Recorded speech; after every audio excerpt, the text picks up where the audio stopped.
En 1644, el imperio más poderoso de la Tierra cayó.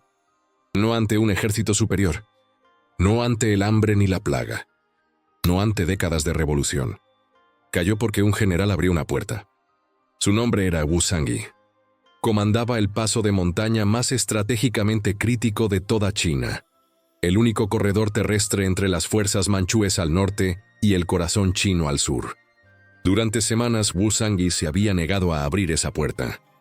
Tenía un ejército, tenía suministros, tenía todas las razones del mundo para resistir. Y entonces se enteró de que los rebeldes habían capturado a su concubina favorita. Abrió la puerta. Lo que siguió fue el fin de 276 años de dinastía Ming, la conquista de China por un pueblo extranjero, y el comienzo de la dinastía que eventualmente sería desgarrada por las guerras del opio, una cadena de consecuencias que llega directamente hasta la China, que vemos en las noticias hoy. Esta es la historia del hombre que puede haber cambiado un imperio por una mujer. Y si eso es siquiera la verdadera historia. Para entender por qué 1644 fue tan catastrófico, necesitas entender qué era realmente la dinastía Ming.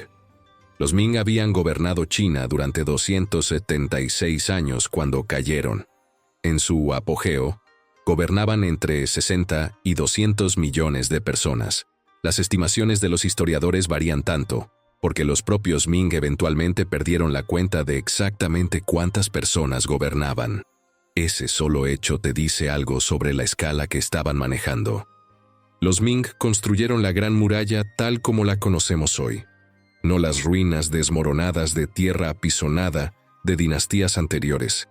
La masiva, imponente fortificación de ladrillo que los turistas visitan ahora. Construyeron la ciudad prohibida. Lanzaron las flotas del tesoro del almirante Zheng He, barcos 4 veces más grandes que cualquier cosa que Colón jamás navegó, proyectando el poder chino hacia el sudeste asiático, India y la costa este de África.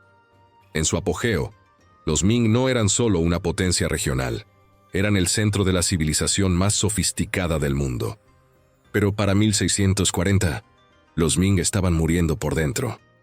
Una serie de sequías y hambrunas en el norte de China había creado una catástrofe que el gobierno no podía manejar. Millones estaban muriendo de hambre. Los ingresos fiscales habían colapsado. La corte imperial, sellada dentro de la ciudad prohibida, estaba cada vez más desconectada del caos que se extendía por todo el campo. En ese caos apareció Li Zicheng, un ex trabajador postal, despedido durante recortes presupuestarios del gobierno, un hombre sin entrenamiento militar y sin linaje noble, un hombre que no tenía nada y que convirtió ese nada en un ejército de cientos de miles de campesinos desesperados y hambrientos. Para abril de 1644, las fuerzas de Li Zicheng estaban a las puertas de Beijing. El último emperador Ming, Chongchen, subió al Cerro del Carbón, una pequeña elevación en los jardines imperiales detrás de la ciudad prohibida. Escribió una nota final en la solapa de su túnica. Pidió que su cuerpo no fuera profanado después de su muerte. Luego se ahorcó de un árbol. La dinastía Ming había terminado, al menos en papel. Lo que nadie en Beijing podía haber sabido en ese momento era que el hombre que verdaderamente determinaría el destino de China durante los siguientes 268 años estaba parado en un paso de montaña a 600 kilómetros al noreste. Y todavía no había decidido. Wu Sangui tenía 32 años en la primavera de 1644. Comandaba la guarnición de Ningyuan, las fuerzas chinas que custodiaban el paso Shanghai, el estrecho corredor donde la Gran Muralla se encuentra con el mar de Bohai. Si querías mover un ejército grande desde Manchuria hacia el interior de China, tenías que pasar por el paso Shanghai. Wu Sangui controlaba el paso Shanghai, lo que significaba que en abril de 1644, Wu Sangui controlaba el futuro de China. Él lo sabía, ambos lados lo sabían. Durante semanas habían llegado cartas desde ambas direcciones. Li Zicheng, ahora ocupando Beijing, envió mensajeros prometiéndole a Wu Sangui riqueza, títulos y seguridad si reconocía al nuevo régimen. Dorgon, el príncipe manchú que comandaba los ejércitos al norte del paso, envió su propia oferta. Ayúdanos a entrar a China y te ayudaremos a destruir a los rebeldes que mataron a tu emperador. Cuidadosamente no especificó qué pasaría después de eso. Wuzangui era, según todos los testimonios, un hombre cuidadoso.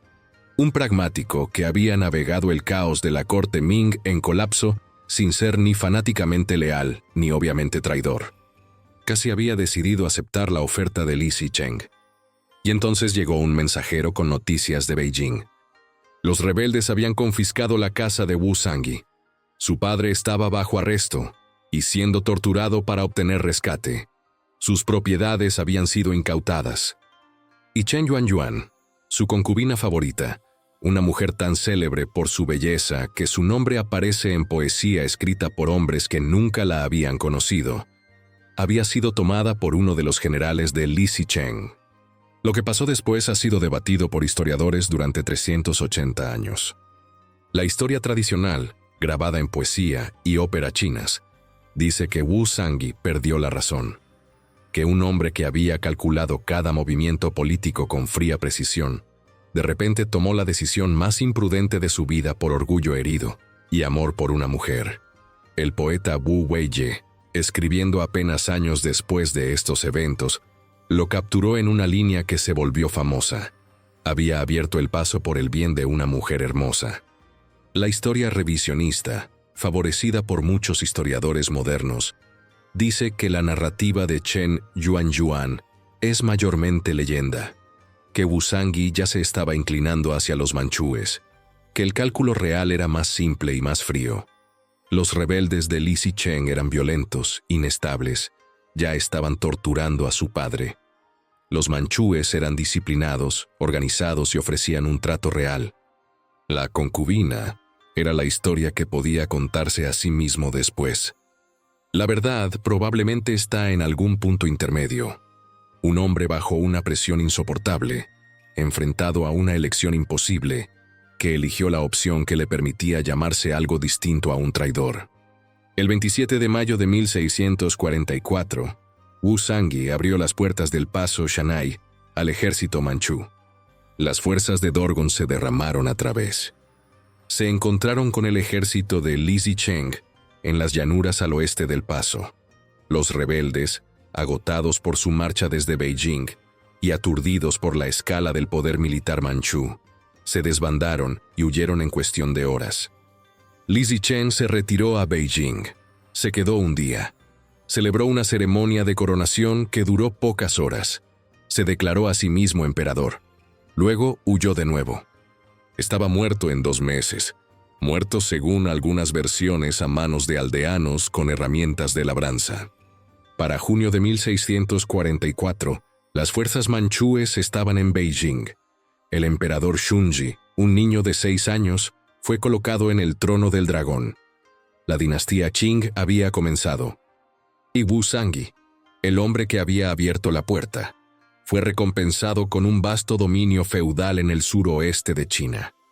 Había cambiado un imperio por ¿qué exactamente? Venganza, supervivencia, amor, cálculo. Pasó el resto de su vida sin poder responder eso con claridad. La historia lleva 380 años intentando responderlo por él. Para entender cómo se sintió 1644 desde adentro, aléjate de los ejércitos y los cálculos políticos y encuentra a una sola persona. No Wuzangui, no los emperadores. Encuentra a Ni Yuanlu. Ni Yuanlu era un funcionario Ming, un erudito, un pintor. Había servido a la corte durante décadas, escribiendo memoriales de política, asesorando sobre gobernanza, produciendo algunos de los trabajos de caligrafía más admirados de su generación.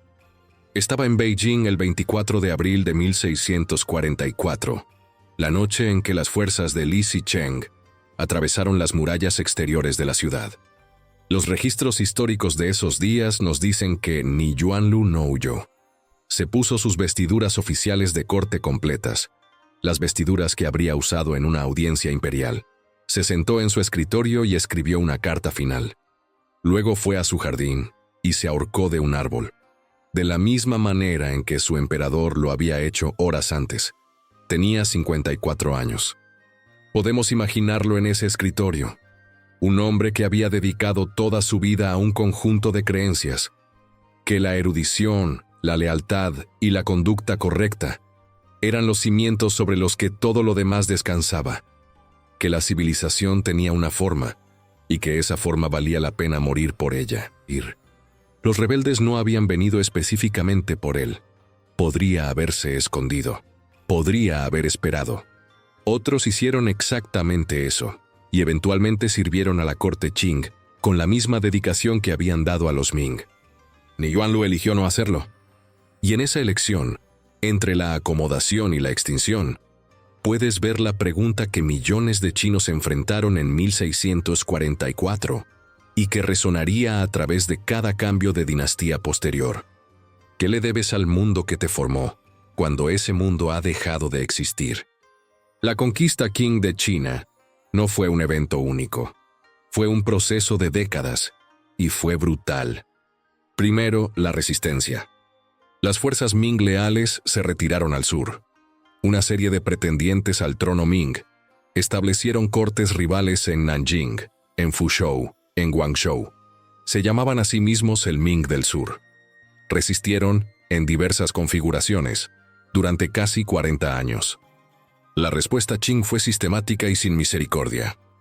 La masacre de Yangzhou de 1645 duró 10 días.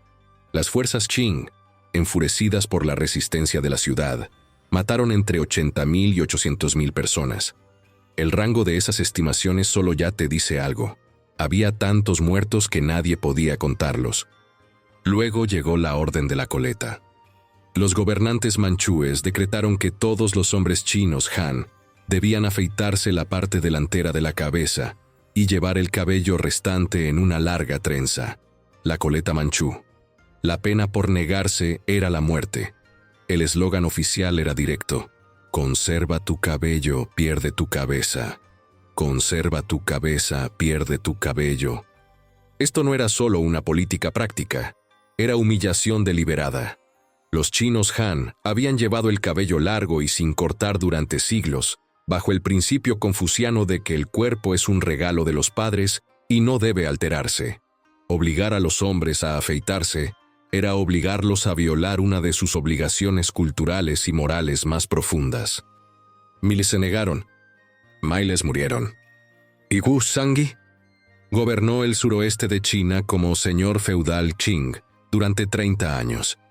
Se volvió rico, se volvió poderoso. También se volvió cada vez más incómodo con lo que había hecho y en lo que se había convertido. Lei III se rebeló. La revuelta de los 3 feudatarios casi destruyó la dinastía Qing. En su apogeo, Wu Sangui controlaba 8 provincias. Se declaró a sí mismo emperador de una nueva dinastía. Murió en 1678, sin ver el resultado. Su revuelta fue aplastada 3 años después.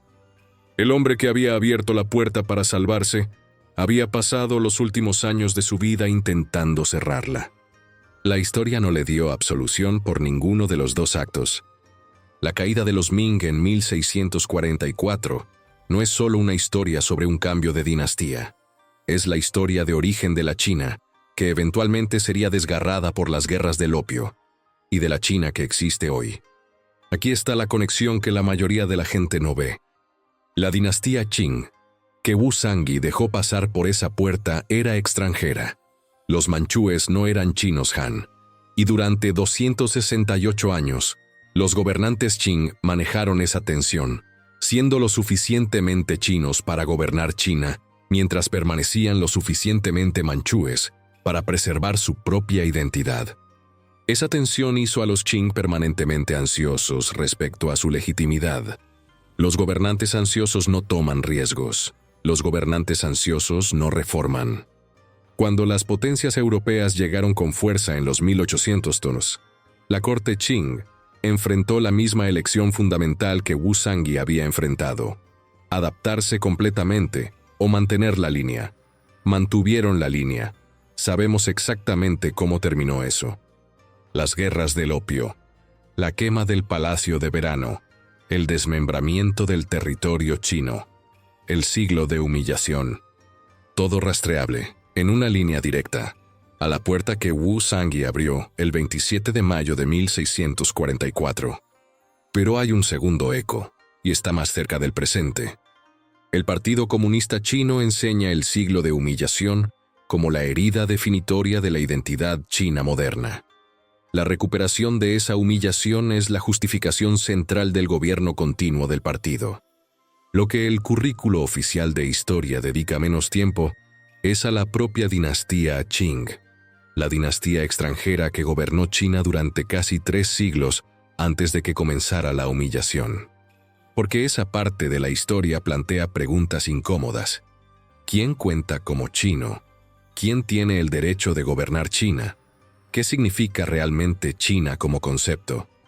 Preguntas que no son hipotéticas en 2025, no cuando miras a Taiwán, a Tíbet, a Xinjiang. La pregunta que enfrentó Wu Sangui, ¿a quién dejas entrar? ¿Y qué debes a cambio? Todavía se está haciendo. La puerta sigue ahí. La decisión se sigue tomando. Wu Sangui no. Fue un traidor en el sentido simple. Fue un hombre atrapado por un sistema en colapso, al que se le ofreció una elección imposible, que tomó la decisión más racional disponible para él en ese momento, y pasó el resto de su vida pagándola. La verdadera tragedia de 1644 no es que un hombre traicionara a un imperio, es que el imperio había fallado a su gente tan completamente que un hombre como Wu Sangui no tenía ninguna razón convincente para defenderlo. Los imperios no caen por culpa de los traidores. Caen porque crean las condiciones que hacen que la traición sea racional. La dinastía Qing que Wu Sangui dejó pasar por esa puerta gobernaría China durante 268 años. Durante la mayor parte de ese tiempo, funcionó, hasta que catastrófica y definitivamente no funcionó. La historia de cómo la dinastía más poderosa de la historia china fue llevada a sus rodillas por mercaderes de opio británicos es lo que veremos a continuación. Si pensaste que la historia de hoy fue oscura, espera,